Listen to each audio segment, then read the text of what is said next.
Samuel Vázquez, ¿qué tal está usted? Muy bien. Bienvenido a esta mesa de tertulia. Muchas gracias. ¿Vieron ustedes el Festival de Eurovisión? Independientemente de si lo vieron, ¿han comprado paraguas para la catarata de lagrimones progres que están cayendo por el tema del televoto Israel? Yo personalmente no lo vi, pero he disfrutado mucho, he disfrutado mucho. Y sobre todo hay una cosa que me hace muchísima gracia, don Luis, es que dice el gobierno y el presidente de Radio Televisión que van a hablar porque esto está como politizado y el televoto está politizado. Y digo, pero serán sinvergüenzas si quienes lo han politizado han sido ellos, con todo el tema de que Israel no debería de estar presente en el Festival de Eurovisión. Y no por su calidad musical, sino por un tema político. Luego, cuando la gente reacciona a la política con política y los laminan, pues resulta que se llevan las manos a la cabeza. Pero los primeros que han politizado todo esto son los que han dicho que Israel no debería de estar en el festival. Pues nada, 2 tazas, se han llevado 2 tazas. Yo sí lo he visto. Hacía años que no lo veía, pero tengo hijos y la hija mayor me pidió disfrutar del festival. Los hijos mandan siempre. Claro, me pidió disfrutar del festival.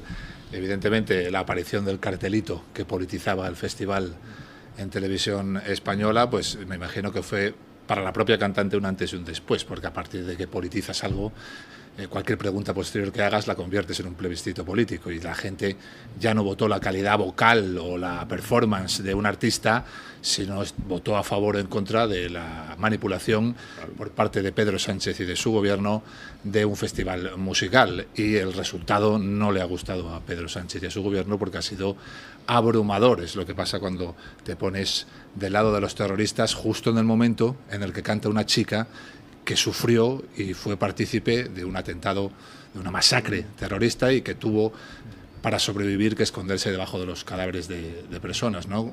Justo en ese momento sacas el cartelito y evidentemente la reacción popular, que ya no tiene nada que ver con la reacción de los medios públicos, pues va por un lado muy diferente al que tú crees. Y por mucho que se desgañite Irene Montero, por mucho que se desgañiten todos entre una víctima del terrorismo, como era la cantante, y los asesinos de Hamás, la gente tuvo poca duda, ¿no? Yo una cosa que es muy simpática, es que ya la gente, cuando le das una oportunidad de hacer algo que vaya en contra de lo que la gente intuye que puede querer Pedro Sánchez, es que todo es un plebiscito. O sea, si yo puedo hacer esto, ¿qué es lo que Pedro Sánchez le gustaría? Pues lo voy a hacer lo contrario. Da igual la canción, da igual todo. Pero cada oportunidad pequeña que tiene la gente de votar, aunque sea en Eurovisión, es esto de darle las narices a este hombre. Y otra segunda lectura también es en el tema de Europa, porque Europa, en las últimas elecciones europeas, el mapa de Europa era azul o azul oscuro, toda Europa. Sin embargo, la Comisión Europea la han decidido los perdedores de las elecciones europeas. O sea, la ha decidido Sánchez, que quedó segundo, la ha decidido Scholz, que quedó tercero en Alemania, la ha decidido Macron, que perdió las elecciones en Europa.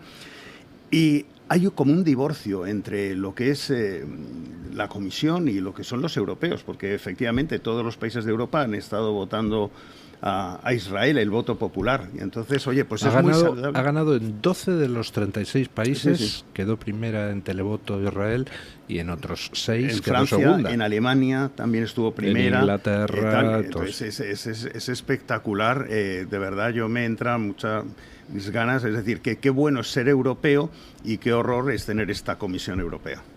Resumen. Ya que hemos introducido lo de los niños, que es un festival que ve mucha gente joven, adolescentes. Lo mejor es el conteo final, eso es lo mejor, sí. Mejor que las canciones. Sí, hombre, es lo más emocionante. Lo más emocionante. Pero ya que lo hemos introducido, yo utilizo, por si alguien le puede ayudar, para explicar a un adolescente, porque claro, el adolescente cuando ve el programa y ve el cartel y ve, pues dice, hombre, pero ¿qué es esto? ¿Por qué ha salido ese cartel cuando está cantante? Y para explicar este conflicto yo utilizo la historia de 2 papás que van de la mano de sus 2 hijas pequeñas, llevan de la mano a sus 2 hijas pequeñas y ambos 2 van armados. Los 2 tienen pistola. Entonces un papá dispara al otro papá. El segundo papá tiene todo el derecho del mundo a sacar su arma y vaciar el cargador en la otra dirección para salvar a su hija. Todo el derecho del mundo, ponerse delante de su hija, hacer de parapeto y disparar. Cuando vacíe el cargador, ¿es probable que no solo mate al papá, sino a la hija del otro lado? Claro que es probable. Ojalá no hubiera sido así. Pero la responsabilidad de esa muerte es del primer papá que disparó. Y el segundo tiene todo el derecho del mundo a agotar todas las posibilidades de que no maten a su hija. Con estos dos papás, a un adolescente creo que se le puede explicar lo que es el conflicto entre palestinos y judíos, entre un país que se defiende de una banda de asesinos que no tienen ni límites ni escrúpulos.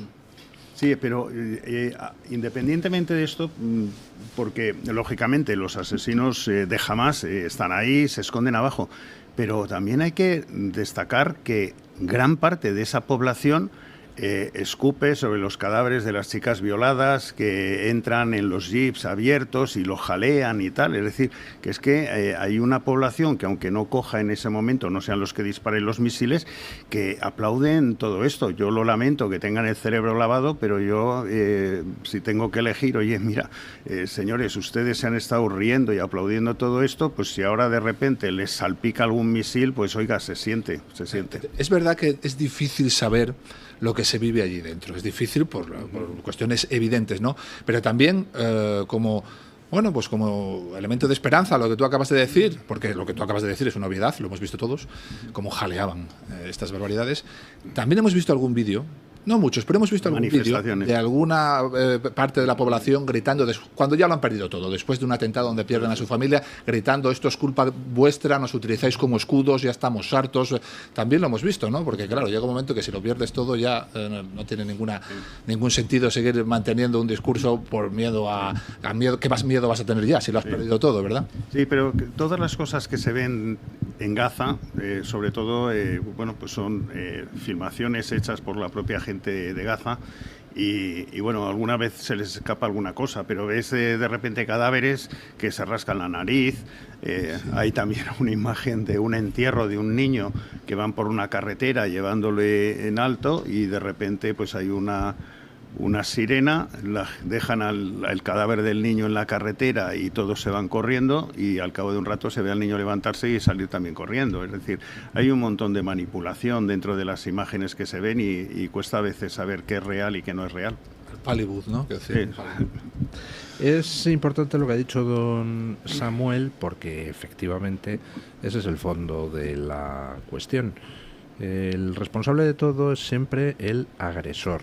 Entonces, por ejemplo, en el caso que él ponía de dos padres que están con sus dos hijos ahí, que para defender a tu hijo, como el otro saca una pistola, tú coges y te defiendes, pues oye, el responsable es el que inició la agresión siempre. Y en este caso concreto, además, se da la circunstancia de que el ejército israelí, que estaría legitimado para responder con toda la fuerza necesaria para defenderse de lo que fue la agresión original del 7 de octubre, sin embargo, lo hace de una manera contenida. Yo no conozco ningún otro ejército del mundo que se dedique a repartir panfletos, mandar SMS, mandar WhatsApps avisando a la población civil de la zona, oye, que vamos a bombardear aquí, largaros. No conozco ningún otro ejército del mundo. ¿Y quién es el que los utiliza a esa población civil como escudo humano, haciéndoles quedarse arriba para recibir el fuego mientras los terroristas se refugian abajo en los túneles? Pues la gente de Hamás. Entonces, conclusión. ¿En Gaza se están violando derechos humanos? ¿Se están cometiendo crímenes de guerra? Por supuesto que sí. ¿Están muriendo civiles palestinos? Por supuesto que sí. Muy lejos de las cifras que da Hamás, pero están muriendo civiles palestinos. Y aunque muriera un solo niño, ya sería horrible. Pero el responsable de todas las muertes de civiles y el que está cometiendo todos los crímenes de guerra es Hamás, no Israel. Sí, hay un tema muy sencillo, es decir, esta gente, digo, desde el punto de vista penal, han hecho esa racia sobre territorio israelí y aparte de haber asesinado, matado niños, mujeres, violado, se han llevado rehenes. Entonces, no hay que olvidarse de esto, porque Israel tiene todo el derecho, no es un tema de retaliation, de venganza por venganza, tiene todo el derecho en tratar de encontrar esos rehenes y tratar de encontrar a los culpables para sentarles ante un tribunal o sentarles enfrente de Alá. Cualquiera de las dos cosas, lo que sea más rápido. Pero eso es lo que están haciendo. Y aquí, cuando Israel está en ese sentido, haciendo medidas de presión para conseguir sacar a los rehenes que todavía puedan estar con vida, la gente se olvida de eso. ¿Por qué no sueltan a los rehenes y por qué no entregan a aquellos que entraron en territorio israelí y cometieron todos esos crímenes? Eso es lo que tienen que hacer. Y no van a renunciar a rescatar a sus rehenes y no van a renunciar a buscar y sentar en un banquillo o frente a Alá a esos que hicieron lo que hicieron en octubre. Exactamente. Exacto. Y tienen todo el derecho a hacerlo. Y otro tema sería que en los de Gaza, los palestinos, entregaran a los rehenes, encima entregaran a 4 o 5 de los que estuvieron cometiendo estas barbaridades, y entonces Israel siguiera pegando bombazos.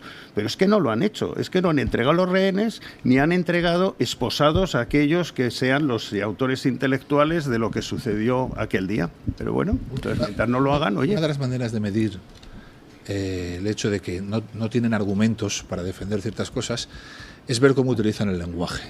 El tremendismo, por ejemplo, han vaciado de contenido totalmente la palabra fascista en España. Sí. Ya hay team facha, porque ya como llaman facha a la tía Pili por el hecho de votar a Vox, y la tía Pili es Guerra también. Cualquiera es un facha, ¿no? Entonces, y ahora van a conseguir lo mismo con la palabra genocidio en base a este conflicto. Es decir, yo he visto a gente, que cada vez queda menos, pero todavía hay algún intelectual de izquierdas medianamente decente, y he visto utilizar incluso a estos la palabra genocidio. La vas a vaciar de contenido. Es decir, si en 1970 había 1 millón de palestinos y hoy hay 5 millones, por pura matemática no se puede hablar por genocidio. Si todos los años, excepto el 89 al 90, han crecido, la población no se puede hablar de genocidio. Además, el genocidio es una cosa intencionada. Es decir, querrían matarlos a todos. Eso puede hacerlo Israel en 72 horas. No lo hace.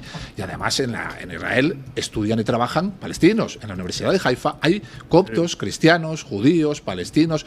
Luego, defiéndelo con otros argumentos. Podemos hablar de la respuesta militar, valorarla, defiéndelo, pero no utilices una palabra que la vas a acabar vaciando de contenido, porque es falso. Y hay diputados de origen palestino y jueces de origen palestino dentro de Israel. Es decir, genocidio, yo por ejemplo creo que en la Alemania nazi Hitler no tenía ahí diputados ni lugartenientes judíos o que se supiera que eran judíos, no tenía jueces judíos, no tenía.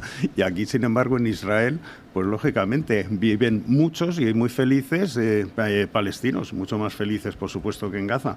Pero bueno, nos están metiendo todas esas cosas en la cabeza y Pero resulta muy importante el ver cómo existe una desconexión absolutamente total entre lo que es esa élite antisemita que domina determinados partidos políticos y determinados medios y lo que es la opinión pública. La opinión pública va a otra cosa. Lado, sí. Y por supuesto todos los mensajes contra Israel de esta élite antisemita un poco asquerosita pues no van a ningún lado. No están calando, no calaron antes ni van a calar en el futuro, y yo que me alegro. Pausa publicitaria. Y me gustaría que a la vuelta primero nos hablara usted de un acto que hay esta tarde en el Congreso de los Diputados y con el que usted tiene algo que ver. Y luego hablamos de todo el tema de los WhatsApps, los mensajes, el follón que hay en estos momentos sobre filtraciones, no filtraciones, corruptelas. Pausa y vamos a ello. El Toro TV también es Radio Libertad. ¿Tu piel ha perdido firmeza? ¿Tus articulaciones están más rígidas? La fórmula de AminoPack contiene aminoácidos precursores del colágeno y vitamina C necesarios para la salud de tu piel, huesos y articulaciones. Dale a tu cuerpo lo que necesita para producir colágeno con AminoPack. Pídelo en tu herbolario o farmacia o visita ahora mederinutrición.com.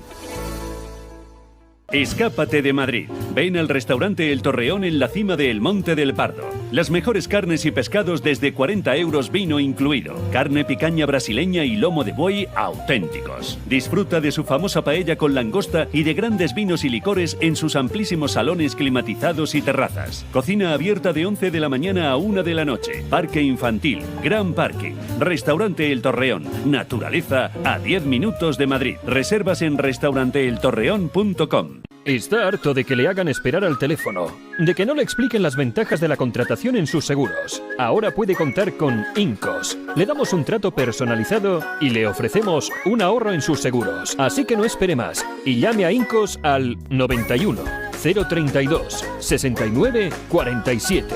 ¿Quiere anunciarse en la radio y no sabe por dónde empezar? En Radio Libertad le brindamos la oportunidad de promocionar su negocio en una emisora comprometida con la libertad de expresión. Aproveche nuestras ofertas exclusivas para nuevos clientes.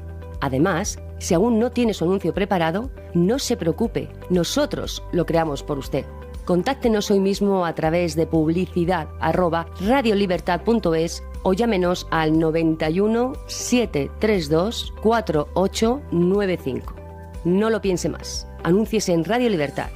La libertad en tu radio.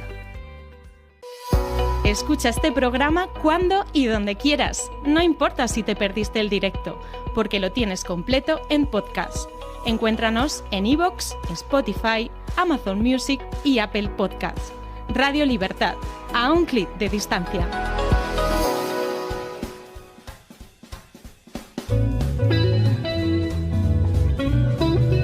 Mañanas en Libertad, con Luis del Pino.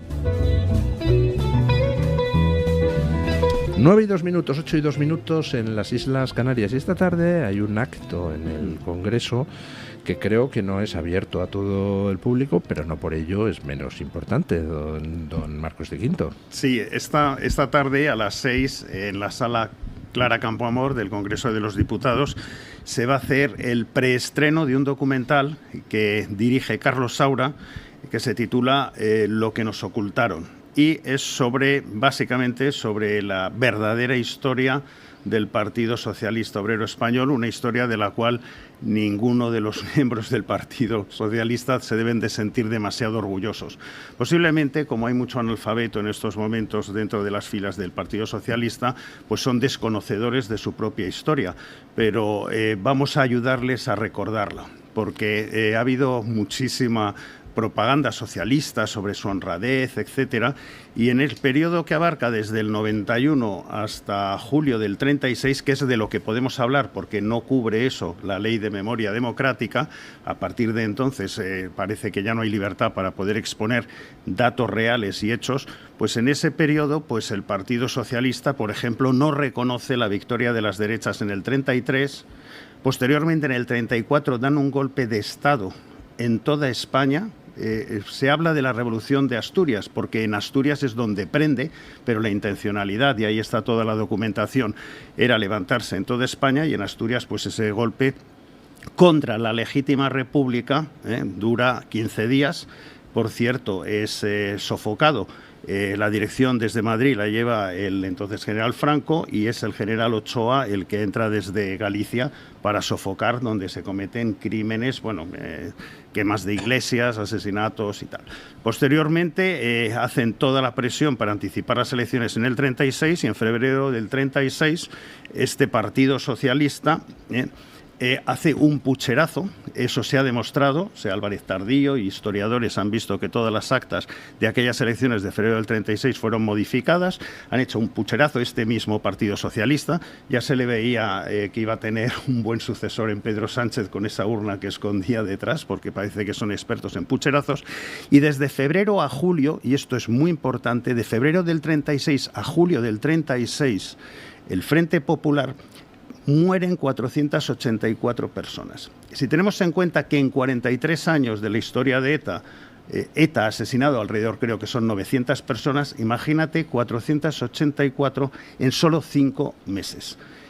Luego se puede uno dar cuenta de que esos 5 meses que dura esa República del Frente Popular, pues bueno, es absolutamente un desastre. Un baño de sangre. Sí, y porque realmente lo que ellos están haciendo desde el gobierno es enmascarar una revolución bolchevique en España. Es decir, querían crear un soviet, son declaraciones del propio Largo Caballero, que además no llevaba la bandera republicana. Largo Caballero, en el diario El Socialista, y son declaraciones de él, pues decía que tenía que ondear la bandera roja. Ahora todos se hacen muy demócratas y tienen la bandera republicana y bueno, pues todo este tipo de cosas yo creo que hay que refrescárselas. Y solamente quería apuntar aquí una cosa, don Luis, que yo estoy, es decir, todas esas páginas tan horrorosas de la historia de España estaban cerradas, ¿eh? Y yo creo que estaban muy bien cerradas. España miraba hacia adelante y nunca se abría ese pasado, que fue un pasado muy doloroso. Quien abre este pasado es Rodríguez Zapatero, en 2007, con la Ley de Memoria Histórica, primero. No la deroga Rajoy y posteriormente pues este hombre que tenemos ahora en la Moncloa con la Ley de Memoria Democrática ha seguido incidiendo en ello. Yo creo que esa caja de Pandora que abre Zapatero nunca se debió de abrir y lo que nosotros queremos es que esa caja de Pandora se cierre, pero antes de cerrarla que la gente sepa la verdad sobre este partido criminal que es el Partido Socialista Obrero Español. Que es que no lo pueden evitar, o sea, desde su fundación implicados en el crimen. Pero bueno, vamos a hablar un poquito de WhatsApps. Y vamos a hablarlo, yo he comentado esta mañana en las noticias, ya lo dije la semana pasada, que de los WhatsApps que se están filtrando entre Sánchez y Ábalos, no me creo nada de nada. Básicamente por una razón, y se lo pongo a ustedes con una comparación. Hoy publica El Confidencial el titular siguiente: mensajes incautados por la UCO vinculan a Santos Cerdán con adjudicaciones públicas a la empresa Acciona. Yo leo este titular y la noticia y entonces digo, vamos a ver, vinculaciones de Santos Cerdán con adjudicaciones públicas a Acciona. ¿Quién lo demuestra o quién apunta a ello? Unos mensajes. Mensajes que ¿de dónde han salido? Pues son incautados por la UCO.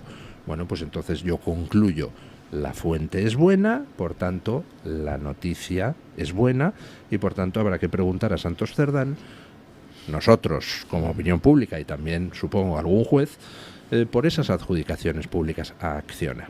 Sin embargo, este razonamiento no lo puedo hacer con los WhatsApps de Ábalos y Sánchez, porque salen WhatsApps donde Sánchez llama cuñado y maltratador a Pablo Iglesias, donde parece que hablan de lo de Air Europa, donde resulta que llama pájara Sánchez a la ministra de Defensa. Vale, muy bien. ¿De dónde salen esos mensajes? Pues luego resulta que los ha filtrado Ábalos, no la UCO. Luego entonces, pues una pregunta muy simple: ¿qué constancia tenemos de que esos mensajes son ciertos? ¿Qué constancia tenemos de que no los han parido entre Sánchez y Ábalos hace 15 días para soltar salsa rosa y que se deje de hablar del apagón? O peor aún, para confundir estos mensajes con los que sí que tienen importancia, que son los de la UCO, para cuando se empiecen a filtrar los de la UCO. Entonces yo, de los WhatsApps que están saliendo, lo siento, me creo cero pelotero porque la fuente es trucha. Sí, mira, Luis, es que además podría ser una mezcla en los nuevos que salen. ¿Por qué? Porque si Ábalos está filtrando mensajes, puede filtrar algunos ciertos porque van no dirigidos a la opinión pública, sino a Sánchez. Entonces, puede filtrar algunos que sean ciertos simplemente para que Sánchez se asuste. Y luego, posteriormente, puede negociar con Sánchez, seguir filtrando otros que sí son cambiados. Por lo cual podría haber una mezcla de este tipo dependiendo de cuál es el objetivo. Dice, mira, te voy a filtrar unos cuantos que seguro que te acuerdas que intercambiamos tú y yo, Pedro. Y posteriormente, Pedro, que se sienten, que lleguen a determinados acuerdos y diga, pues ahora ya voy a seguir filtrando otros que te exoneran, Pedro. Pero todo está en manos exclusivas de Ábalos, y por lo cual tienes absolutamente toda la razón. No son creíbles ni los ciertos ni los no ciertos, porque hay una agenda detrás para esas filtraciones, que es muy distinto a los que ha cogido la UCO, que son todos de anterior, creo, al 2021, que es cuando acaban lo que tenían. En 2021, entonces, cuando defenestran a Ábalos. A no ser que intervengan ahora algún teléfono actual, la UCO, que tenga realmente Ábalos o que tengan otras personas y que puedan extraerlo de ahí. Pero si no, por supuesto, esto puede ser una manipulación absoluta. Si nos vamos a lo que es una organización criminal, aunque esto es un partido político, pero si nos vamos a hacer una comparación, valen las dos opciones. Es decir, buena comparación, sí. En una organización criminal, cuando cae alguien, en función de la jerarquía de ese alguien, se toman unas decisiones u otras, ¿no? Se cambian unas estrategias. Si ese alguien es el último mono, el tipo que vende en la calle, no se mueve nada porque ese no sabe nada, no conoce nada, no puede perjudicar a nadie. Pero si es alguien de la parte de arriba, de la cúspide de la organización, las cosas cambian. A partir de ahí surge, por llevarlo otra vez al análisis político, esto del tirar de la manta, que nunca nadie luego tira de la manta. ¿Por qué? Pues porque el que sabe cosas como para tirar de la manta, el primero enrollado en la manta sería él probablemente, ¿no? Entonces, no hace falta que se diga nada, no hace falta mandarte un WhatsApp. Todo el mundo sabe, cuando cae en la parte de arriba de la organización alguien, todo el mundo sabe lo que tiene que hacer. Es decir, tú aguantas el tirón, cumples lo que te toque, 4, 5, 6, lo que te caiga. Mientras estés dentro, a los tuyos no les va a faltar de nada. Cuando salgas fuera, tendrás un futuro asegurado aquí en República Dominicana. Eso no hace falta ni hablarlo, todo el mundo lo sabe. Ahí estaríamos en la primera opción, la que dice don Luis. Luego también hay una segunda opción, que es que hay veces que el tipo que está cumpliendo sabe o nota que cuando salga nadie le puede garantizar ese futuro en República Dominicana, y aquí solo se abren 2 vías. Esto no va a ser posible, porque la organización a la que perteneces va a sucumbir frente a otra organización criminal o por la acción policial. Eso no puede pasar a nivel político en el PSOE, porque aunque pierda el gobierno tiene muchísimo poder territorial, fundaciones, siempre va a sacar mucho dinero, ¿no? Y la opción B, que es que tú sepas que aquellos que te deben todo a ti, o a los que puedes enmarronar, vayan a caer dentro de la organización, es decir, que se vaya a imponer otra familia. En este caso hablaríamos de que cayera el sanchismo, llegaran otros que dijeran: yo a ti no te conozco de nada, muchacho, yo nunca he pactado ni negociado contigo nada. En ese caso sí que es posible que Ábalos se pusiera nervioso y empezara a hacer las cosas que hace la gente nerviosa, que es filtrar algunos sí, como tú dices, y algunos no, para decirle al otro: oye, arréglame lo mío cuanto antes, porque no voy a esperar a que tu familia, el sanchismo, caiga. Cuando yo salga de la trena no haya nadie para esperarme. Eso no lo voy a hacer. O incluso que no le puedan indultar, porque para cuando llegue la condena, que solamente le pueden indultar después de la condena, pues ya haya habido elecciones y ni siquiera esté Sánchez ahí. Yo intuyo que lo más consultado en Internet en estos momentos es la lista de países sin tratado de extradición, ¿no? Sí. ¿República Dominicana tiene tratado de extradición con España? No lo sé. Mucha relación sí tiene, pero económica. No sé no sé a nivel legal, no tengo ni idea. Bueno, en cualquier caso, parece que se están empezando a filtrar ya mensajes que sí son reales y sí tienen importancia, como lo que trae el Confidencial, que son mensajes incautados por la UCO, y ahí, pues bueno, es donde puede estar la parte mollar, ¿no? Porque si guardas desde 2021 mensajes en un par de USBs que Koldo oculta, de los que se incauta la Guardia Civil cuando registra la casa de Koldo, y que no ha podido ver la Guardia Civil hasta que no se ha procesado a Ábalos, porque Koldo dijo que era información de Ábalos, pues hombre, ahí, si los guardas en 2021... es que tienen algo para protegerte, evidentemente. Y además lo importante que son mensajes que están fechados en época cuando se creían impunes, porque hay situaciones también que cuando tú sospechas que estás siendo grabado o que estás siendo vigilado, puedes tener conversaciones telefónicas o lo que sea que sean impostadas. Pero esos mensajes de la UCO de hasta el 21, yo creo que es cuando ellos se creían absolutamente impunes, no sospechaban en ningún momento que iba a poder suceder lo que está sucediendo ahora. Por lo cual yo creo que tienen todavía más validez que mensajes que incluso les pudieran pillar ahora sabiendo que pueden estar controlados. Una de las cosas que quizá pues no quieren que se hable el gobierno es el tema del apagón, ¿no? Entonces esto de los WhatsApps de salsa rosa pues viene muy bien para que perdamos el tiempo con esas cosas que no van a ningún lado penalmente, y a cambio pues dejamos de hablar del apagón. Que sirvió, curiosamente, para opacar otra noticia, que era el procesamiento del hermano de Sánchez. Es que ya Sánchez tiene a su hermano procesado, a su mujer imputada, a su fiscal general del Estado imputado y a su ex número 2 en el partido, Ábalos, imputado, y a su chico de confianza en el partido, Koldo, imputado. Es que Sánchez es una imputación con patas. Entonces, resulta... La última movida, no sé, lo habrán visto ustedes este fin de semana, es que el líder del PSOE en Extremadura, para evitar ser procesado con el hermano de Sánchez, pues ha cogido y ha movido el escalafón, ha hecho que renuncien un diputado extremeño y otros 3 que había detrás en la lista, y entonces se va a meter él en el Parlamento de Extremadura para estar aforado y así que pase a la audiencia... provincial, supongo. Esto es al Tribunal Superior de Justicia de Extremadura. Pero es una vergüenza, pero más vergüenza es que en la situación actual, donde hay tanta corrupción por parte del PSOE, pues lógicamente la Fiscalía Anticorrupción se ve saturada. En vez de darle más recursos a la Fiscalía Anticorrupción, al cual el fiscal general no puede cambiar, va y crea 2 fiscalías anticorrupción para competir con la buena, donde coloca a 2 amigos y él va a ser el que diga a qué ventanilla va a ir cada uno de estos casos. Por lo cual, pues bueno, pues cabe sospechar que ya no solamente nos lo aforan, sino que además los fiscales anticorrupción, donde vaya a caer su caso, van a ser en estas fiscalías truchas, que diría usted, don Luis.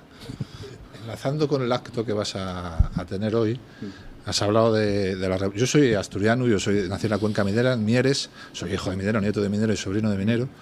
Efectivamente, en el octubre del 34, uno de los puntos neurálgicos fue Mieres. De hecho, fue la primera ciudad donde se crea una moneda, digamos, propia, una moneda republicana propia, solo para Mieres. ¿En Mieres? Sí, en Mieres, en Asturias. Allí crean, bueno, una especie de mini república también, ¿no? Ahora que nosotros estamos con el proceso y todo esto, pues una especie de separarse del resto. Bien, yo de joven voté a Felipe González. De joven voté pero por Dios, PSOE. Sí, es así. Me voy, adiós. Pero voy a explicarlo, don Luis, permíteme explicarlo, porque creo que viene muy a colación de esto de Extremadura, porque uno se pregunta qué necesitan los votantes socialistas para ver el nivel de fango, mierda y degradación moral que hay dentro de ese partido, con estos movimientos que aún así, en la intención de voto, siguen teniendo 100 y pico diputados. Y uno se pregunta cómo es posible eso. Y la realidad es que el socialismo es una fábrica de crear esclavos, pero no esclavos como Espartaco, que estaban dispuestos a dar su vida por dejar de ser esclavos, sino esclavos orgullosos de ser esclavos.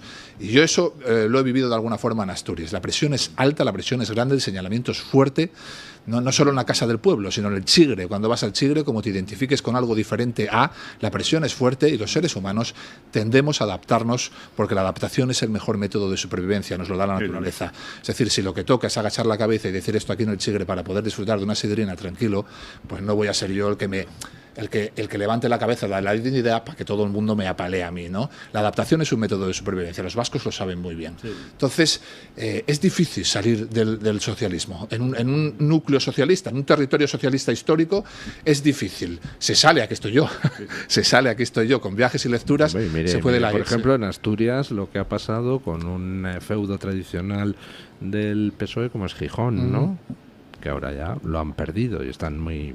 Que es una pérdida en Asturias muy grande. Gijón no es... Porque digamos que Oviedo es natural, es un gobierno del PP más histórico, pero lo de Gijón sí que fue un puñetazo en el pecho grande, un aviso, una alarma grande, ¿no? Sí. En marketing decimos las emociones nos mueven y las razones nos justifican. Tú te mueves por algo que es emoción y posteriormente tú ya recapacitas y te buscas razones que justifiquen lo que has hecho, pero lo has hecho emocionalmente. Luego recomiendo un libro muy bueno sobre eso.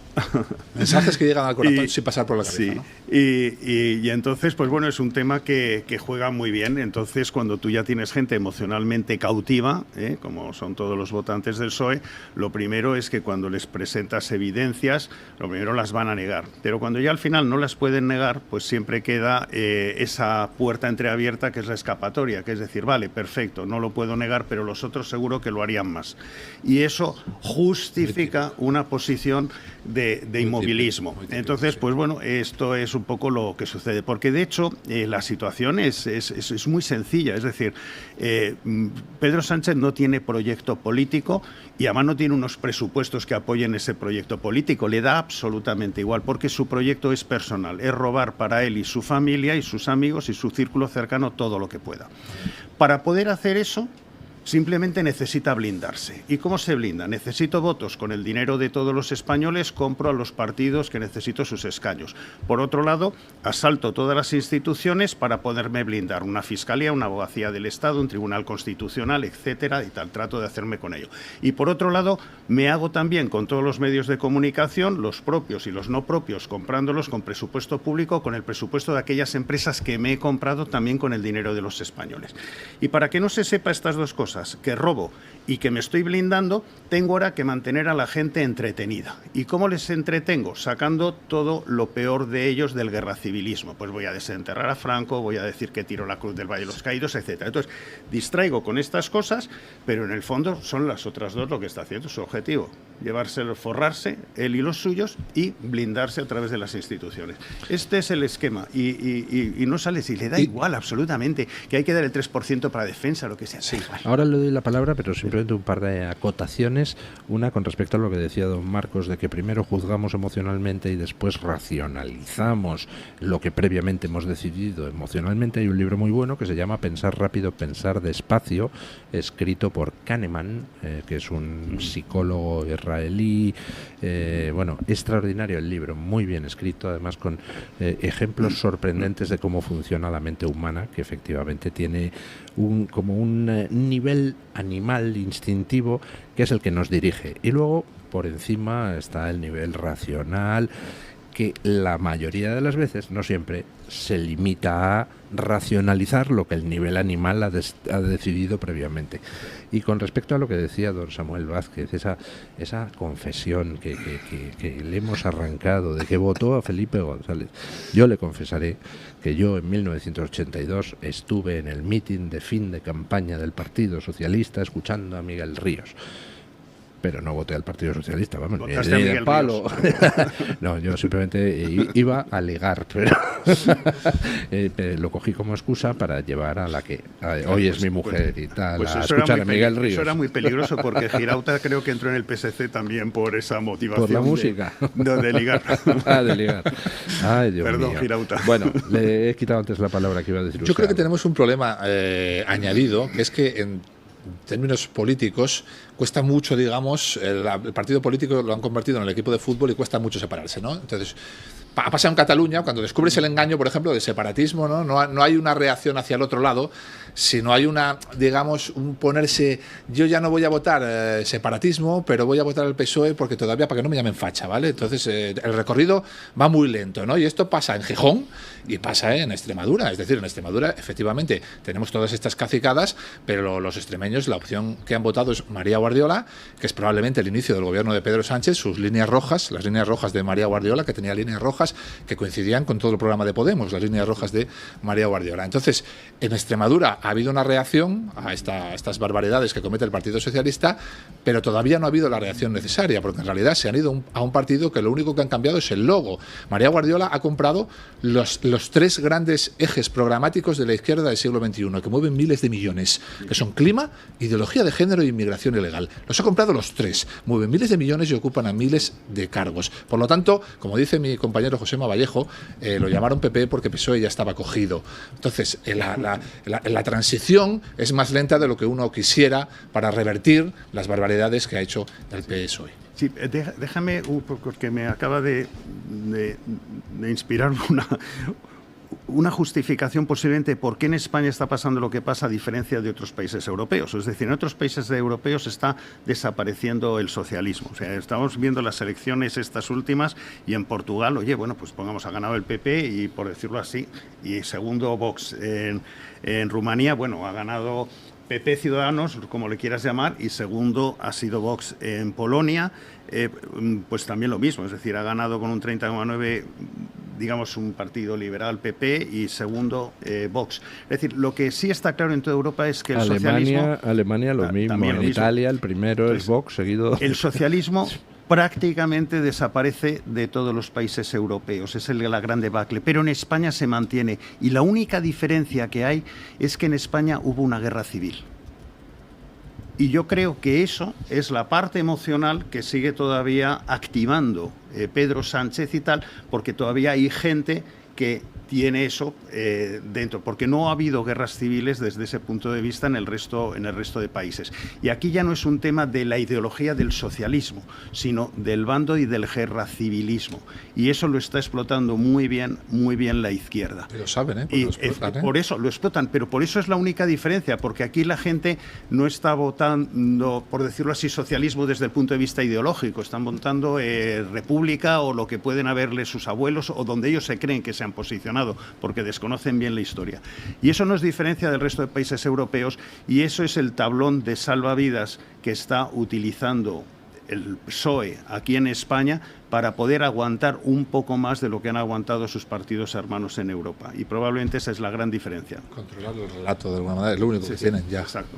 Pero bueno, vamos a cargarnos ese relato porque yo creo que cada vez cuando nos vayan permitiendo, por eso se están blindando también el relato con la Ley de Memoria Democrática y todas estas cosas, pero en la medida en que podamos explicar a la gente lo que realmente sucedió, la verdadera historia, pues yo creo que eso es un punto, un flanco donde vamos a debilitar aquí al socialismo. Bueno, hemos hablado de los WhatsApps, hemos hablado de Eurovisión. ¿Les parece a ustedes que comentemos pues la catarata de resultados electorales que teníamos ayer en distintos países europeos y también sudamericanos? Pausa publicitaria y vamos a ello. El Toro TV también es Radio Libertad. El restaurante El Torreón está de moda. Vende copas a la cima del Monte del Pardo. O disfruta platos como la auténtica carne picaña brasileña. Y los mejores pescados y carnes como el lomo de buey auténtico. Cocina abierta de 11 de la mañana a 1 de la noche. Disfruta de su famosa paella con langosta y sus 7 amplísimos salones climatizados, grandes vinos y licores. Parque infantil, gran parking. Restaurante El Torreón. Naturaleza a 10 minutos de Madrid. Reservas en restauranteeltorreón.com. Si sufres de artrosis de manos, los guantes de Relax Quantic Nanotech, con su masaje, vibración y calor, mejorarán tu calidad de vida. Eficacia demostrada en ensayo clínico. Recuerda, si tienes artrosis de manos, guantes Quantic Nanotech. Y para las personas que lo tienen localizado en la rodilla, la rodillera de Mejorando tu Vida, que utiliza ondas de radiofrecuencia. Os cambiará la vida, al igual que el cinturón para aliviar el dolor de la zona dorsal y lumbar, gracias a una combinación de láser dual, infrarrojos, calor local y masaje por vibración. Recuerda, llámanos al 900-730-122 y si llamas ahora, solo para los oyentes de Radio Libertad, gratis un tensiómetro que habla. 900-730-122. Presentamos Navarretinto, probablemente la mejor explotación de cerdos ibéricos de España, situada en la dehesa extremeña. Durante la montanera, los cerdos se alimentan de bellota de encinares sostenibles. Nuestra denominación es de bellota 100% ibérico, mención exclusiva pata negra. Navarretinto tiene como norte la excelencia. Si le gustan los productos ibéricos, llámenos al 91 625 02 28, con total garantía de satisfacción. Está harto de que le hagan esperar al teléfono, de que no le expliquen las ventajas de la contratación en sus seguros. Ahora puede contar con Incos. Le damos un trato personalizado y le ofrecemos un ahorro en sus seguros. Así que no espere más y llame a Incos al 91 032 69 47. Radio Libertad, más cerca de ti.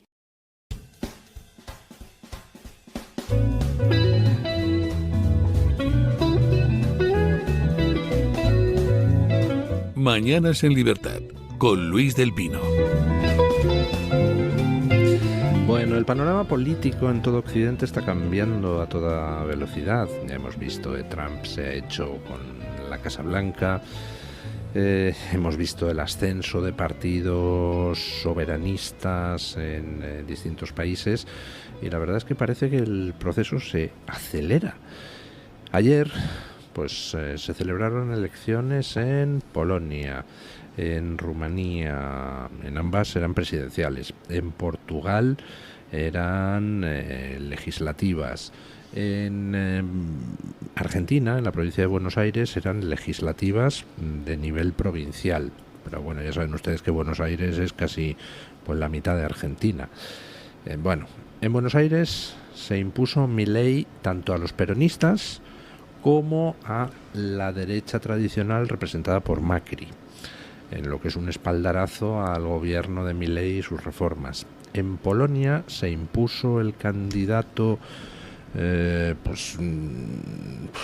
PP Ciudadanos, llamemos, el candidato avalado por la Comisión Europea, pero a muy poquita distancia del segundo, que es el candidato de uno de los partidos soberanistas en Polonia, y todo apunta a que se hará con la presidencia de Polonia este segundo, porque el tercer y cuarto candidatos están todavía más a la derecha.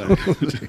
Luego, en Rumanía ganó por aproximadamente 5 puntos el candidato apoyado por la Comisión Europea, pero la derecha soberanista ha conseguido en la presidencial de Rumanía el 47% de los votos, lo cual era impensable hace nada.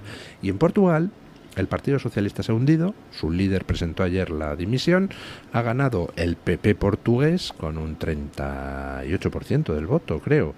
Sí, yo tengo los datos del 35, entonces, pero 35, puede 35 y 89 escaños, y en segundo lugar, empatados, han quedado el Partido Socialista con 58 escaños y el Vox portugués, que allí se llama Chega, también con 58, y ahora se ha roto por primera vez el bipartidismo en Portugal.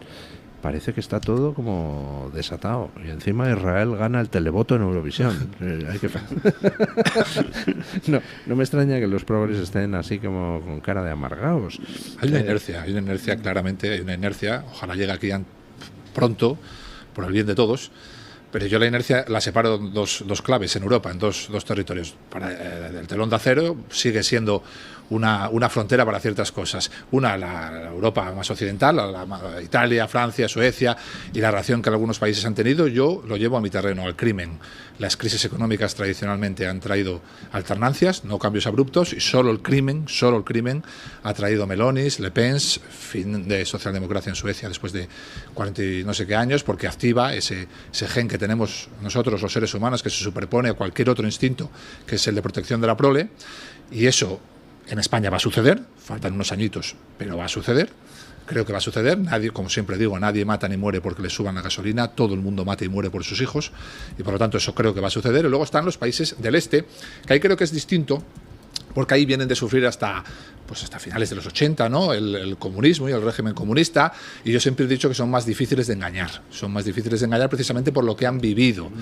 Yo, que tengo como ciudad favorita Praga, a la que he ido con sol, con nieve, he subido al castillo con nieve, he ido varias veces. Allí en Malastrana, con una cerveza, te pueden contar la historia de la resaca, ¿no? El checo medio te cuenta que cuando los nazis entran en la República Checa y los dominan y demás, llega un momento en que están en Praga, llegan los tanques rusos por un lado, entonces los nazis se van por el otro huyendo, ¿no? Entonces salen todos de fiesta, a beber, a emborracharse, a decir ya somos libres, ya estamos liberados, estos majísimos comunistas. Nos han liberado, y dice, y no nos dejaron pasar ni la resaca. Al día siguiente ya supimos que era lo mismo, pero con otro color.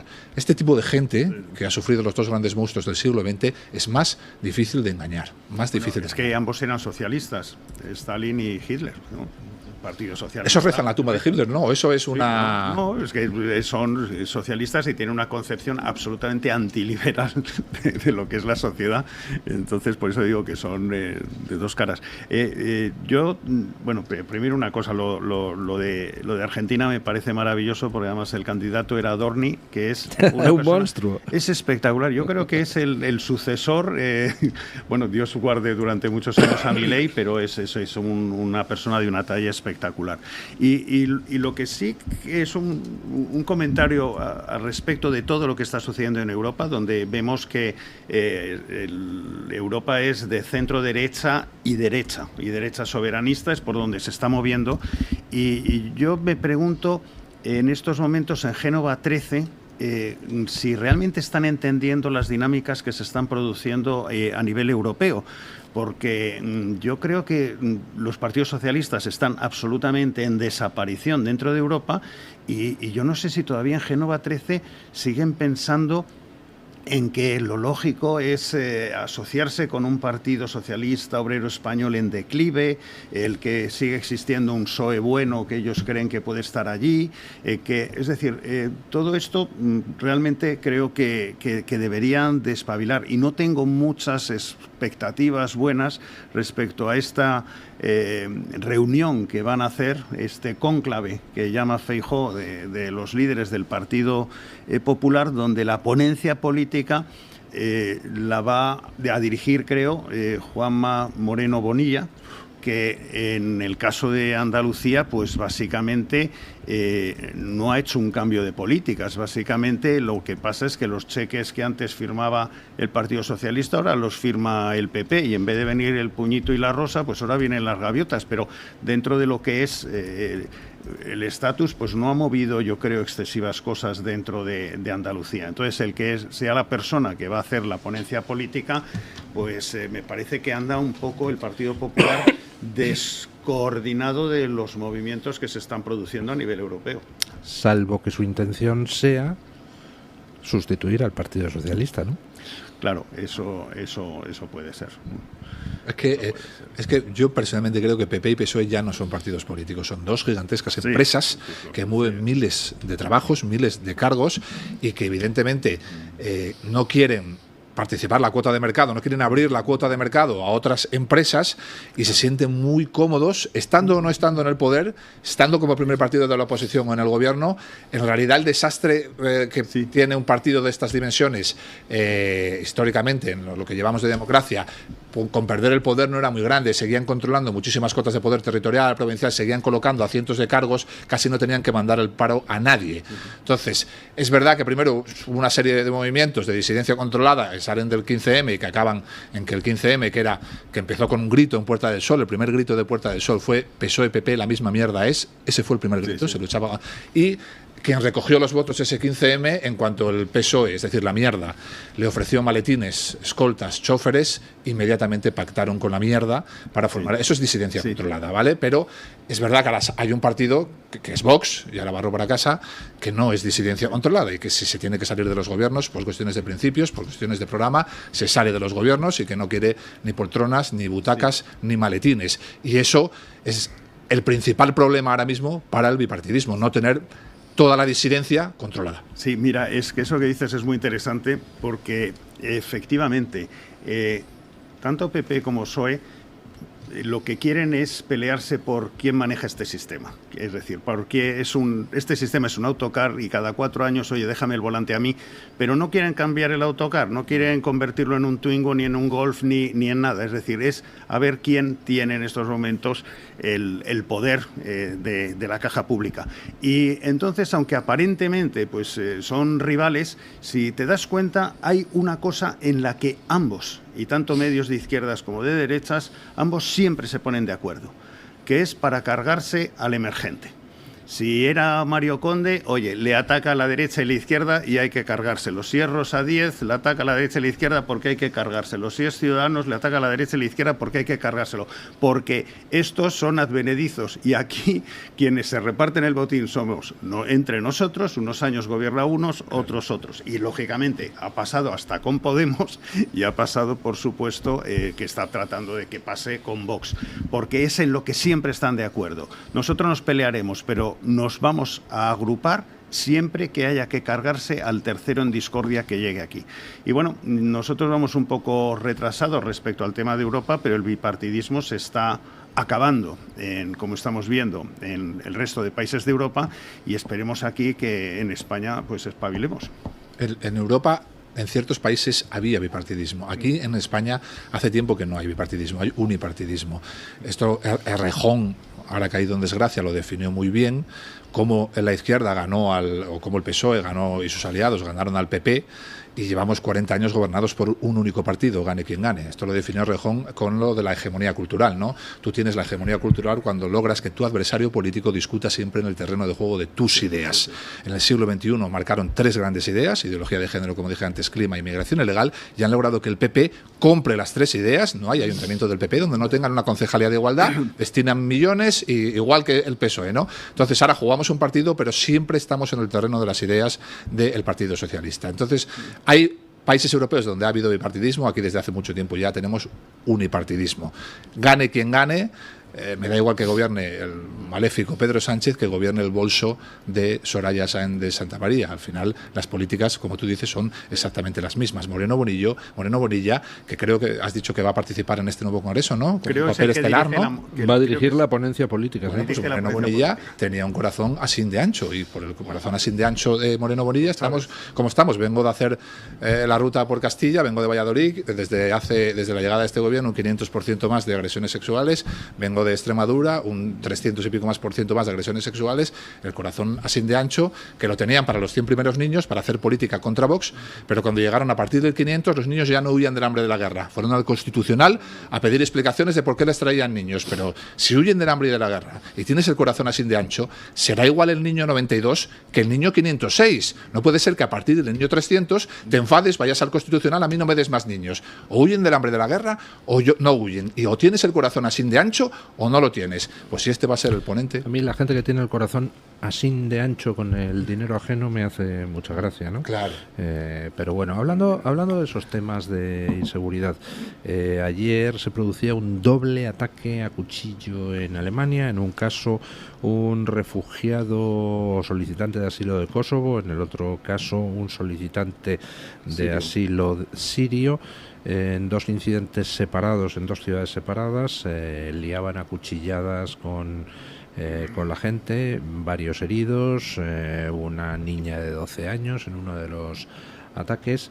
Y bueno, me recordaba un oyente, porque hemos comentado esa noticia hoy, que aquí en España hemos tenido hace 2 días en el aeropuerto de Gran Canaria que la policía ha tenido que abatir a tiros a un inmigrante africano que estaba amenazando a la gente con un machete, ¿no? Sí, un abrazo a los compañeros, espero que no pasen un calvario judicial, todo mi apoyo, no solo desde Vox, sino también desde una policía para el siglo XXI, regla de Tweyer, es ciencia, es científico, está comprobado en escenarios reales, a menos de 7 metros, un atacante con filo es más peligroso que un atacante con pistola, lo que vas a tardar en sacar el arma y dirigir el arma hacia el enemigo, puede que te maten. Hay vídeos, incluso de actuaciones reales, por favor a todos los compañeros, y en esto ha habido incluso algún fallo dentro de la comunicación, dentro de los sindicatos, ante atacante con filo proactivo, siempre arma de fuego, ni taser ni nada, siempre arma de fuego. Tú vuelve a casa con tus hijos y que el criminal asuma sus actos. Tú vuelve a casa con tus hijos. Un abrazo a los compañeros y espero que no pasen por un calvario judicial. Como experto que eres, incluso arma de fuego, si no das en hueso, un 9 Parabellum te puede atravesar y la persona sigue avanzando, porque no tiene stopping power. Nada, no tiene. Cero. Pero 6, 7 y 8 tiros. Hay vídeos en YouTube. 6, 7, 8 y sigue con el cuchillo. Por eso cuando hay gente que nos pide el taser. Si das en hueso, si das en el esternón o en la cabeza o lo que sea, lógicamente sí paras. Pero si no, si le atraviesas con partes blandas, la persona sigue avanzando. La clave es bastante sencilla: disparar hasta batir. Disparar hasta batir. Y si vacías el cargador, vacías el cargador. Y disparar siempre a la caja. La gente dice, dispara a la pierna, dispara tú a la pierna. Pero muchacho, ¿tú te crees que se puede disparar a un blanco en movimiento, a una cosa que es así de estrecha? No, es que, aparte, ¿por qué me pides disparar a la pierna? No, es que para órganos no vitales, no hay ningún órgano no vital en la... De hecho, en la pierna está la arteria que primero te hace desangrarte. No hay ningún órgano no vital. Cuando tú vas a un campo de entrenamiento de cualquier policía del mundo, la silueta que ves tiene caja, no tiene piernas ni brazos. ¿Por qué? Porque es una barbaridad en una situación de estrés, en 1 segundo y medio, pedirle a alguien que está viendo que un tipo avanza con un cuchillo hacia él que le va a quitar la vida, disparar hacia la pierna. Disparar hasta abatir. No hay más. Ni taser ni nada. Si puedes disparar 6 o 7 veces con una 9 Parabellum y aún así el tipo, como está demostrado, sigue avanzando hacia ti, imagínate un taser. ¿Pero por qué taser no? ¿El taser no lo inmoviliza? No, el taser tiene una probabilidad de fallo increíblemente superior al arma de fuego y yo no tengo por qué asumir un posible riesgo que es un riesgo de muerte. Date cuenta que el taser, por ejemplo en invierno, baja mucho la calidad porque si se te queda en la ropa, tú ya sigues. Vete vídeos en YouTube donde una persona ataca, le meten el taser y sigue como si nada. Y sigue, o sea, tiene una probabilidad de fallo altísima. Ya es posible que te maten utilizando un arma de fuego. ¿Cómo voy a pedirlo yo a un compañero mío que use un taser? La proporcionalidad en la defensa de la vida no existe. El ser humano y el animal no está diseñado para ser proporcional.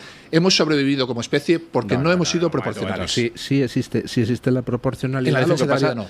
Sí, lo que pasa es que esa proporcionalidad hay que aplicarla cuando corresponda. Por ejemplo, estamos hablando de un tío como 2 metros con un machete que va hacia ti, pues entonces es perfectamente proporcional el dispararle hasta pararle. Claro, la defensa. Por eso te digo, pero eso es proporcional.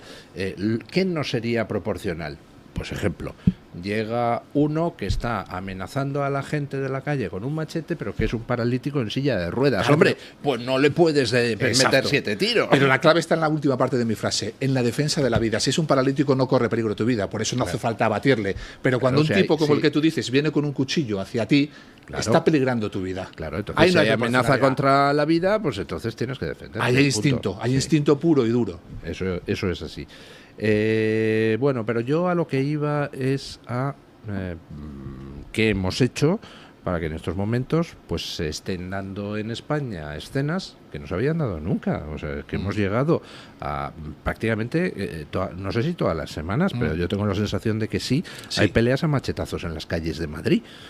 Y dice el delegado del gobierno que ha bajado la actividad de las bandas. Bueno, esto se entiende si entiendes que cuando yo me hice famoso ante el público, que fue en la Asamblea de Madrid, cuando replico al diputado en Valle de Podemos y replico a Sergio Guardiola de PSOE, y esos vídeos tienen 3 millones de visualizaciones, cuando yo salgo de la Asamblea de Madrid con 2 meses de empleo y sueldo, y el comisario que manda a Marlaska para decir que la actividad de las bandas está controlada y que no hay repunte, pasa de comisario provincial a comisario general, ¿no? Bueno, así se entienden muchas cosas en términos de comunicación. La realidad es la que tú dices, no la que dice Marlaska. En las calles de Madrid estamos a machetazos todas las semanas y vamos a un escenario mucho peor, Luis, mucho peor. Porque desgraciadamente se están formando en Madrid bandas todavía en plano germinal de subsaharianos y de magrebís. Y esas bandas van a competir por lo que compiten todas las bandas en el mundo criminal, que es la mercancía por el y el territorio. Claro, mercancía y territorio. Y al contrario de lo que pasó en Barcelona, donde el espacio de degradación criminal fue más prolongado porque cuando aparecen una serie de bandas no había nadie, entonces no disputaron nada a nadie y por lo tanto no necesitaron sacar las pistolas y los machetes. Cuando esas bandas afloren en Madrid, dentro de 4 o 5 años, y se estabilicen, van a encontrarse que aquí sí que ya hay bandas con territorio y mercancía dispuestos a utilizar la violencia para defenderlo. Y el enfrentamiento será mucho peor. Yo creo que en 5, 6, 7 años Madrid será un escenario muy parecido al de Barcelona si no tomamos cartas en el asunto ya. Y tomar cartas en el asunto no pasa porque el delegado del gobierno mienta a los ciudadanos de Madrid. Es el imputado, ¿no? Este delegado del gobierno. Está imputado en el caso, es que ya me pierdo con tantos casos que hay, pero está imputado por la contratación de la ayudante para Begoña Gómez para sus negocios privados, que cobraba un sueldo de asesora en Moncloa, ¿no? Y este es el que contaba que había 25.000 asistentes a la manifestación que hicimos en Colón. Le habría dicho la cifra Terzanos, porque si no nos explica. Bueno, lo de las cifras es que lo hacen muy bien. Acaba de decir que bajaba el repunte de las bandas cuando estamos viendo cómo suben los delitos de riña tumultuaria y lesiones y los delitos de homicidios, que son realmente los más relacionados con bandas. Pero claro, si vas, por ejemplo, uno de los que más y mejor maneja datos en España es Nico, Data Science, y si vas a Data Science, a la página, descubrirás que hay una diferencia enorme entre los homicidios que te da el delegado de gobierno en Madrid, tanto intentados como consumados, y las activaciones de... ¿En Madrid es Suma o Samur? Samur es en Madrid, ¿no? Samur. Y las activaciones de Samur a lo largo de ese mismo periodo por herida con arma de fuego o arma blanca, la mitad de las cuales necesitan ingreso hospitalario. No puede ser que Marlaska te diga que en el primer trimestre en Madrid hay 15 homicidios entre consumados e intentados, pero que haya 78 activaciones por arma de fuego o arma blanca, la mitad de ellas con ingreso hospitalario. Alguien miente, ¿verdad? Aquí. ¿Alguien está mintiendo? ¿Se atrevería usted a apostar sobre quién está mintiendo? Clarísimamente. Miente el Ministerio y el delegado del gobierno. Hombre, Marlaska, porque me acuerdo con aquella famosa manifestación del 8M que había afirmado que no había pasado nada, no había habido violencia contra ciudadanos. Se sacó de la manga y nadie un lo informe. firmaba ese informe. En fin. Bueno, con el famoso bulo del culo, donde se sacó de la manga una agresión neonazi que no existía. Y fíjate las balas que aparecieron en su despacho y resulta que no lo han investigado, no han encontrado, no han resuelto ese caso. O sea, dices, bueno, eso sería una vergüenza desde el punto de vista policial, que te encuentras unas balas en tu despacho que han llegado al ministro del Interior y resulta que con todas las capacidades que tiene para investigar todavía no sabemos nada de quién las puso allí. nosotros denunciamos desde la asociación Una Policía para el Siglo XXI aquel incidente que se quedó en nada, pero lo denunciamos porque, te acordarás, dijeron que había un plan para proteger a la caravana de ciudadanos y demás, y nosotros dijimos, vamos a ver, si los 4 primeros actuantes son 4 policías de información que nunca actúan, nunca. Están para otra cosa, y se vieron obligados a actuar porque vieron que físicamente aquello ya era un peligro, es evidente que no había ningún plan. Localiza a estos 4, pregúntale si había algún plan, esos 4 desaparecieron del mapa, no sabemos de dónde están. No, pero fue una maravilla, yo estaba allí y nosotros teníamos pues una persona nuestra de seguridad de ciudadanos y bueno, en un momento determinado pues se puso eso, pues empujones y de todo, y de repente aparecieron estos de la secreta que estaban ahí y se pusieron a nuestro lado a ayudar. Eso es la mayor evidencia de que no había plan. No había plan, porque esos no deben actuar nunca. Bueno, ayer se cerró una etapa en Dinamarca. El Parlamento danés derogó la prohibición que regía desde 1986 de usar energía nuclear. 40 años después, pues aquello ha quedado arrinconado y Dinamarca se une a los países que van a empezar a instalar nuevas centrales nucleares, muy posiblemente del tipo SMR, que son mini centrales nucleares que por lo visto pues, son más eficientes o menos costosas que las centrales nucleares grandotas. Entonces pones varias pequeñas y tienes lo mismo, pero a menor precio. Y bueno, pues ya nos quedamos solos nosotros en Europa con la oposición a la energía nuclear. Sí, esto es muy interesante.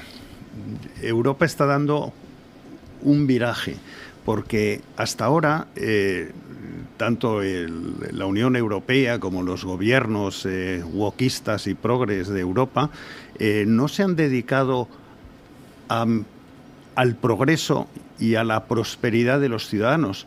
Se han dedicado a hacernos moralmente superiores, que es muy distinto. Entonces, pues, aunque fuera a costa de empobrecernos, es decir, nosotros no explotamos nuestros recursos, nosotros no vamos a hacer fracking, nosotros no vamos a explotar las tierras raras, nosotros nos vamos a cargar la ganadería, es decir, todo esto para hacernos moralmente superiores, para hacernos todos que vayamos al cielo wok.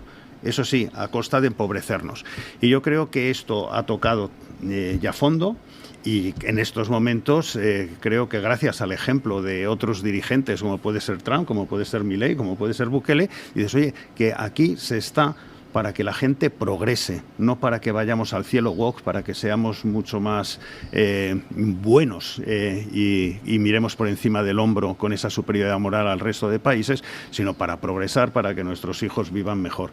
Y afortunadamente, pues bueno, algunos que se habían pasado de frenada están virando, pero aquí nosotros seguimos todavía enrocados en una estupidez donde pues ni explotamos las tierras raras en Salamanca, si lo del uranio, que curiosamente no hay uranio, pero se prohíbe su extracción, pues lo que yo comentaba. Y se le pagan 240.000 pavos a un tío por ser a un tío del PSOE. Por eso, pero es que yo una de las cosas que proponía Sánchez es, oye, pues si no hay uranio y has creado esa comisión o esa entidad para encargarse del uranio y haces una ley para impedir su extracción, pues a lo mejor en Alpedrete no hay diamantes, pero ¿por qué no haces una ley para impedir la extracción de diamantes en Alpedrete y creas también una entidad para darle 200.000 euros a quien sea y que dirija esa entidad de no explotación de diamantes en Alpedrete, donde no los hay tampoco? Claro, en fin. Esto es... Digo yo que esa de lo que tú hablas, esa negativa a ni siquiera hablar del tema, al contrario de lo que sucede en otros países, como tú dices, ¿no?, tendrá algo que ver, digo yo, en que yo creo que somos el único o de los pocos gobiernos en Europa que somos rehenes, es decir, tenemos como socios a antisistema, comunistas, pro-etarras, pro-terroristas o filoterroristas, que es más adecuado. Bueno, pues esta gente históricamente, creo que al empezar has hablado de la central de Lemón y del atentado, ¿verdad? Creo que históricamente es uno de sus ejes ideológicos, es decir, estar en contra de esto desde el principio, ¿no? Y si nuestro autócrata, nuestro Sánchez, es rehén y necesita, porque no ha ganado unas elecciones nunca, este es un perdedor nato, por lo tanto, para gobernar necesita todo este tipo de gentuza. si necesita a estos tipos que tienen en su base histórica ideológica estar en contra, sin racionalizar muy bien lo que supone eso, porque tú crees que estos entienden lo que supone para la prosperidad, la energía nuclear, no entienden nada de eso. Esto es un dogma ideológico, en la izquierda no está permitido pensar, no se puede discutir los dogmas porque te echan inmediatamente, da igual que seas nuevo, que seas Joaquín Sabina, como discutas un poco el dogma, te echan inmediatamente, te señalan y te cancelan. Por lo tanto, hay que defender los dogmas, y Pedro Sánchez gobierna gracias a una serie de grupos que van desde Bildu, o como se llame ahora, no sé, hasta Podemos, Sumar, demás, que tienen en su ADN el estar en contra de... Es que es muy fácil, agrupar a toda esta gente, porque simplemente basta con darles todo lo que pidan. Oye, que el acercamiento de presos, que me los sueltes, que ahora se vayan de fin de semana. ¿Tú qué quieres? Oye, ¿quieres quedarte con las fronteras y expulsar a la Guardia Civil del control de frontera de Catema? Pues ahí lo tienes. Entonces, claro, cuando tú negocias así, es facilísimo, porque lógicamente es un chollo para toda esta gente que no quieren a Sánchez, no le quieren nada. Yo creo que le quieren nada en absoluto, pero es muy útil para ellos tener un tío al que odias, pero que te da todo. Y lógicamente, por otro lado, te encuentras que es en lo único en lo que podría imitar un poco el PP al PSOE, porque cuando ha tenido que gobernar conjuntamente con Vox en otros sitios, es que no ha concedido nada a Vox. Cuando le dice, oye, pues mira, que no des subvenciones a comisiones obreras o UGT, o que no metas a estos menas, pues no. Y dice, pues bueno, oye, imitar un poquito a Sánchez, que regala todo a sus socios, y cuando eres socio algo tienes que ceder. Pero nada, no han movido nada. Es una simbiosis perfecta, ¿no? Tipos que no tienen escrúpulos de un lado y un tipo que no tiene límites de otro, sí. Tú pide que yo te doy, ahora, no hay límites. Ahora, permíteme que te corrija, porque yo últimamente, cuando me refiero a Sánchez ya no le llamo autócrata, le llamo cleptócrata, que creo que cada vez se va pareciendo más a un cleptócrata. Ante la ausencia de explicaciones por todas las tramas de corrupción que le salpican, pues tenemos derecho a sospechar que Sánchez es el mayor de los corruptos que hemos tenido en este país. Pero vamos, sí. Doña Carmen Carbonell. ¿Qué tal, don Luis? Muy buenos días de nuevo a todos. Días. Les traigo los resultados de la encuesta que lanzábamos esta mañana relacionada con Eurovisión. Nada más y nada menos. Concretamente la pregunta era, ¿qué recomendaría a los progres enrabietados porque Israel haya arrasado en el televoto de Eurovisión? Dábamos 4 opciones. La primera, curarse el antisemitismo. La segunda, tomar mucha tila. La tercera, ajo y agua. Esta es la opción favorita de don Luis, siempre con este punto así un poco troll. Y la cuarta, votar el año que viene. Pues bien, la opción de don Luis... Uy, que ya doy pistas. Ustedes? Ya doy pistas. ¿La primera cuál era? Curarse el antisemitismo. Yo voto esa, aunque no tengo esperanza, claro. ¿Don Marcos? Sí, hacérselo mirar, sí, la primera. Pues mire... yo, doña Carmen, también he votado la primera. ¡Ah, sí! ¡Ah, sí! Pensaba que había optado por una que él dice muy a menudo, que es hostidiarse, que es una opción muy... No, yo he votado por la opción constructiva, que se curen el antisemitismo y así no lloriquearán cuando el año que viene vuelva a ganar Israel el televoto. Porque cuando voten el año que viene, efectivamente, bueno, el 52% de los encuestados apuesta por la de ajo y agua, la que había dicho yo de hostidiarse, que dice don Luis del Pino. El 31% dice que curarse el antisemitismo. El 10% dice que votar el año que viene. Si quieren que ganen otros, pues que voten, que se gasten los dineros. Y el 7% apuesta por tomar mucha tila. Es que o sea, los progres se han metido en todas las ONGs, están llevándose el dinero a puertas, han colocado a todos sus amigos en todas partes con sueldos públicos, están ganando lo que no está en los escritos y desde luego muchísimo más de lo que soñarían haber ganado en la vida privada nunca en su vida. Y encima son tan ratas, tan racanos, tan tacaños que no se gastan un euro en televotar, porque se fastidian. No creo que esa sea la razón. Yo lo que creo es que son muy vagos, porque, por ejemplo, cuando hizo la manifestación contra la oposición, Comisiones Obreras y UGT, en Madrid hubo 250 personas, 300 en Sevilla y 200 en Barcelona. O sea, si hubieran llevado a los liberados, tendrían ya por lo menos 15.000. Pero no, es que ni siquiera cobran público, pero son vagos, se les pasa. Estas cosas que tienen, ¿verdad? A veces en la izquierda, es que, en fin, son denominadores comunes que a veces para estas cosas no les compensan. Bueno, tengo comentarios, por ejemplo, en YouTube, en las publicaciones, MDB01 dice que la tila relaja y eso hace pensar. O sea que igual pues les viene bien un poquito de tila. MBCZ45, estos alias de YouTube que tanto me gustan, dice: he votado ajo y agua por ignorantes, estos que están siempre del lado equivocado y no aciertan ni aun dándoles las preguntas del examen. España no podía ser perfecta y nos toca aguantar esta chusma que dice defender a los pobres, pero que en el fondo solo buscan apoyar sus intereses. Más comentarios que me encuentro, por ejemplo, en Twitter. Elizabeth dice: el antisemitismo del gobierno español no tiene límites. Ahora, con el dinero de nuestros impuestos, ha encargado una auditoría para ver si los españoles votamos a la cantante israelí. Mejor que auditen a los que no votaron a la española, a ver si aprenden algo, porque recuerden ustedes el mal puesto que ha tenido Melody. En algunos casos dicen que precisamente por este tema político. Yo no estoy del todo de acuerdo, pero la pobre Melody ha pagado un el pato que el pato. No tiene que ver Pobrecilla, con ella. Después de tantos años de carrera, sí. No sé si nos escuchará, pero yo me permito darle 2 consejos. Primero, plántese ante las manipulaciones políticas de radio, televisión, etcétera, cuando aún está a tiempo. Segundo, nunca se reúna con Pedro Sánchez antes de un concurso. Es un gafe, además de todo. A nivel preventivo, desde luego. No, sí. Eso ante todo. Antonio Sardón, por ejemplo, en el chat de YouTube dice: viva Melody, viva Israel, viva España. Bueno, Melody nos cae muy bien, la verdad. Lo que pasa es que pues ha hecho un resultado regulero. María Gloria González de Miguel, también en ese chat de YouTube, dice: Israel ha participado en Eurovisión hace más de 50 años. Los que están ahora de los países del este llevan muchos menos años. Y es verdad que cuando se formó la UER, pues había unos poquitos países, luego fue variando Europa, fueron incorporándose hasta el punto de que Australia participa en el Festival de Eurovisión. Así que ya ven ustedes. Cuando lo veía y cuando me senté con mi hija dije: esto no puede ser, Australia en Eurovisión. Son británicos. Bueno, Miquel Gigachat también dice en el chat que ya ganó Israel en el 78 y en el 79 con Abanivía Boebé, que yo se me había olvidado a mí esta.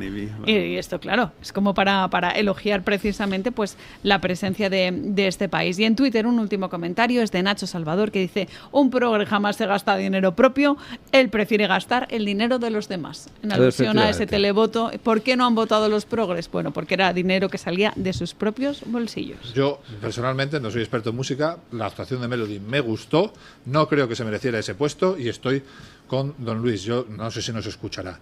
Si nos escucha, mira, hija, no seas otra Jennifer Hermoso, no te dejes utilizar, no seas otro juguete roto. Efectivamente. Y no te reúnes nunca con Sánchez. No. Se reunió con la alcaldesa esa de París que concurría a no sé qué elecciones y sacó un 2%. No. Bueno, muchísimas gracias, doña Carmen. Un placer, Carbonell. como siempre. Muchísimas gracias, don Samuel Vázquez. Muchísimas gracias, don Marcos de Quinto. Un placer. Y hacemos una breve pausa publicitaria y encaramos el final del programa. El Toro TV también es Radio Libertad. Si una persona sale de un punto A por un camino difícil y otra sale de un punto B por un camino más cómodo, ¿se encontrarán? Acompañamos a personas en situación vulnerable desde la infancia hasta el final de su vida, porque nosotros no creemos en las coincidencias, creemos en las oportunidades. Fundación La Caixa. Solo es progreso si progresamos todos. El DHA Omega 3 es clave en el funcionamiento normal del cerebro, la visión y el corazón. Si te preocupa el deterioro asociado a la edad, debes tomar DHA. El DHA de Mederi Nutrición tiene certificación IFOS, máximo estándar de pureza y calidad. Busca DHA Pure NPD1 o visita ahora mederinutrición.com. Lleva Radio Libertad siempre contigo. Descarga nuestra aplicación para iOS o para Android y disfruta de todos nuestros contenidos donde quieras y cuando quieras. Noticias, entretenimiento y la mejor compañía en tu móvil o en tu tableta. Radio Libertad, más cerca de ti.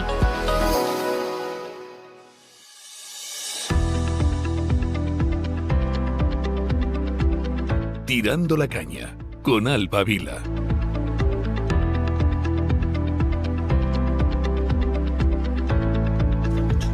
Bueno, doña Alba Vila, ¿qué tal está usted? Muy buenos días, don Luis. Muy descansada del fin de semana, pero afrontando un lunes que desde luego va a dar mucho de qué hablar, sobre todo en lo intensito, ¿no? Intensito, sobre todo en lo que a materia de corrupción se refiere, porque seguimos esperando Bueno, ese informe de la UCO acerca de Santos Cerdán, que implicaría y que hablaría de supuestos delitos del secretario de organización de la formación socialista, vamos conociendo poco a poco ciertas cuestiones que rodean a esta figura. De hecho, hoy en el Confidencial podemos leer cómo los mensajes incautados al propio Santos Cerdán pues estarían hablando de adjudicaciones a Acciona. Es decir, que ya vamos empezando a conocer quiénes son los beneficiados de esa, podríamos decirlo, esa otra parte de la trama del caso Koldo en la que participaría Santos Cerdán, por la que el propio Santos Cerdán favorecería la adjudicación de contratos o ciertos procesos a determinadas empresas a cambio de comisiones que ya sabíamos que no solo consistirían en el pago de dinero, sino también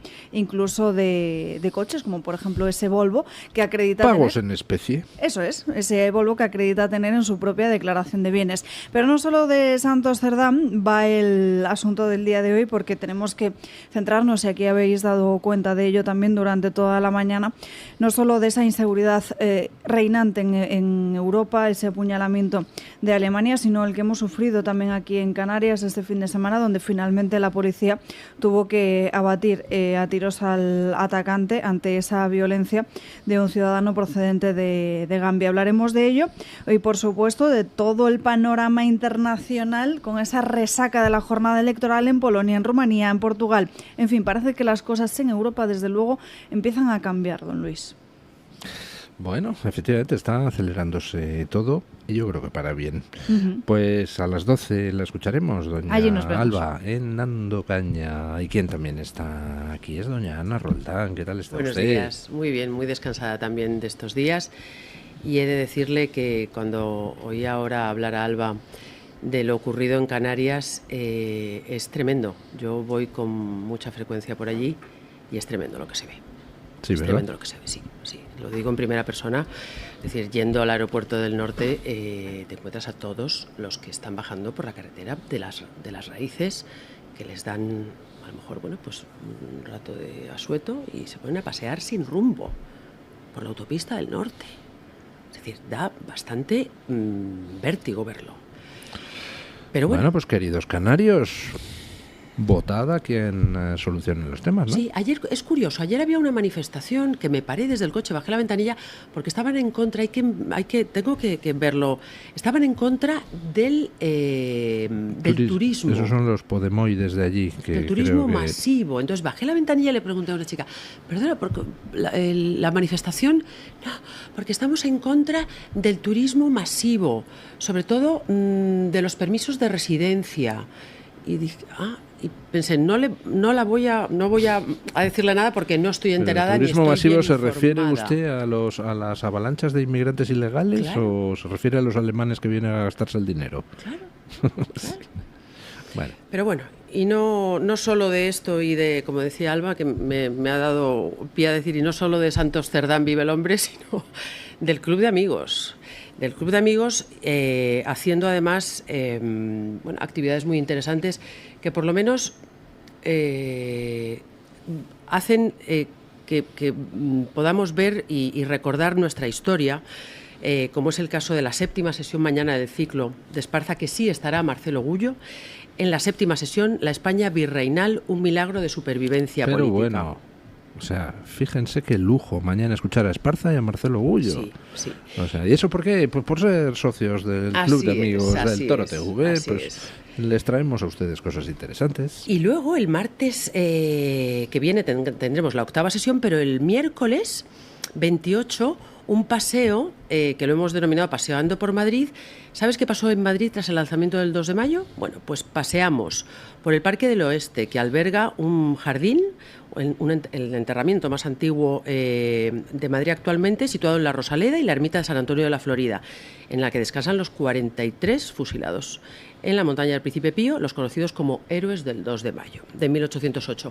Pasearemos, plazas limitadas, es un paseo mañanero, así que si se quieren apuntar, para esto y para todo lo que quieran saber del Club de Amigos, cómo apuntarse, cómo ayudarnos, 91-616-2464 o correo electrónico a clubdeamigos@clubdeamigos.org. Don Luis.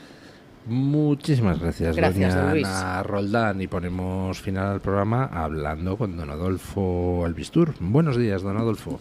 Muy buenos días. Una buena salud comienza por controlar nuestro azúcar en sangre. Los glucómetros son la mejor herramienta para hacerlo y ahora además es posible sin dolor y sin agujas, gracias al innovador glucómetro sin pinchazo de Protege tu Vida. Un dispositivo muy cómodo y eficaz que funciona con la ayuda de los rayos infrarrojos y simplemente metiendo un dedo en la pinza similar a la que mide el oxígeno en sangre. Especialmente indicado para los diabéticos, prediabéticos o las personas que tengan que llevar este control de la glucosa. Llama al 973 0101 y consigue el glucómetro sin pinchazo de Protege tu Vida. Y si eres oyente de Radio Libertad, lo tienes además con el libro Historia de nuestros médicos y con un servicio de 24 horas de telemedicina. 973 0101. Mide tu glucosa sin pinchazos ni dolor. Bueno, pues hasta aquí hemos llegado, queridos oyentes. Recuerden, a las 12 dando caña. Nosotros volvemos mañana a las 7. Hasta entonces, pues cuídense y disfruten. Un abrazo. Mañanas en Libertad, con Luis del Pino. Morán Ópticos, tu óptica familiar de confianza. Con un gran equipo de profesionales ópticos optometristas, ofrecen a sus pacientes la mejor solución a